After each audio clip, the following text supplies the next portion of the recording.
यह कहानी एक दिव्यांग राजा की है जिसके राज्य में कोई भी परेशानी या समस्या नहीं थी। सभी लोग उस राजा से बहुत खुश थे और ऊपर वाले से धन्यवाद करते थे कि इतने अच्छे राजा को उनके ज़िंदगी में भेजे हैं। वह राजा दिव्यांग था, उसकी एक आँख नहीं थी और एक पैर नहीं था, लेकिन फिर भी वह राजा इस बात का कोई मलाल नहीं था।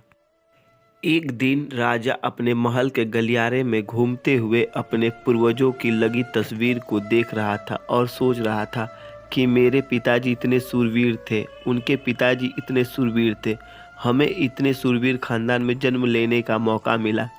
यह ऊपर वाले का धन्यवाद है। एक बार राजा को ख्याल आया कि क्यों न खुद की एक तस्वीर बनाई जाए।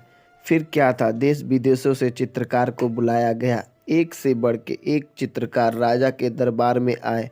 राजा ने उन सभी से निवेदन किया कि उसकी एक बहुत सुंदर तस्वीर बनाए जो राजमहल में लगाई जाएगी।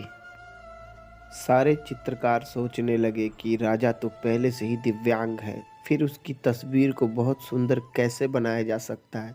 यह तो असंभव ही नहीं, और अगर तस्वीर सुंदर नहीं बनी तो राजा गुस्सा होकर कहीं हमें दंड न दे दे। यह सोचकर सारे चित्रकारों ने राजा की तस्वीर बनाने से मना कर दिया। तभी पीछे बैठे एक चित्रकार ने अपना हाथ खड़ा किया और बोला कि मैं आपकी बहुत सुंदर तस्वीर बनाऊंगा, आपको ज़रूर पसंद आएगी। राजा की आज्ञा लेकर चित्रकार जल्दी से तस्वीर बनाने में जुट गया। काफ़ी दिनों के बाद उसने एक तस्वीर तैयार की। तस्वीर देख बहुत प्रसन्न हुआ और सारे चित्रकारों ने अपने दांतों तले उंगली दबा ली। उस चित्रकार ने एक ऐसी तस्वीर बनाई जिसमें राजा एक टांग को मोड़कर जमीन पर बैठा है और एक आंख बंद करके अपने शिकार पर निशाना लगा रहा है।